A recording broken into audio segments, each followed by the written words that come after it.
Now, once again, the issue of oil theft has come up as a disturbing trend. The director of the Department of Petroleum Resources, Mr. Austin Olorunshola, explained that the region where these activities are carried out are surface areas that can be checked.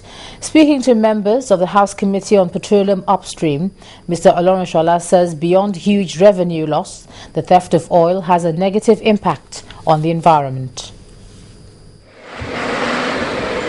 If oversight functions are done regularly, then there won't be any need for probes. Those were the words of the House Committee Chairman for Petroleum Upstream as they continue today on their oversight, which brings them to the Department of Petroleum Resources. Formalities over, the host, Mr. Olorunshola, chronicles the agency's duty call, challenges, opportunities, and threats. 25 years ago, sub-Saharan Africa, there were only 3 countries that were producing oil. It was Nigeria, it was Gabon, and I think a little bit was coming from somewhere in Namibia, very small at that point in time. 15 years ago, about 3 or 4 other countries have joined. 2 years ago, the whole of East of Africa, right from Somalia, Tanzania, Uganda, Kenya, Mozambique, all of them, they have found oil and gas in their system.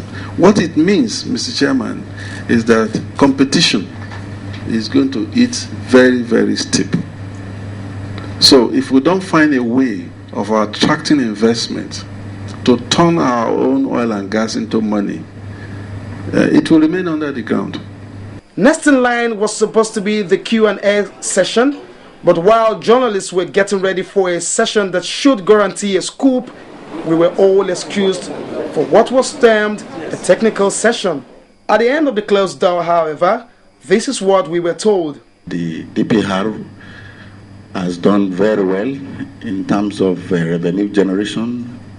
It has exceeded the target in the budget, and we have also discovered that our production, as to the tune of 2.5 billion barrels per day, has never dropped since January this year. It's been complied with, and they are working hard to sustain this. And I'm sure in the months ahead, they will work hard to make sure that they realize much more than double what had been targeted. Interestingly, though, issues around crude oil theft, technology, creating an enabling environment for exploration activities were strongly canvassed by the DPR with a promise from the members of the committee to legislate on them. Olu Phillips, Channels Television News.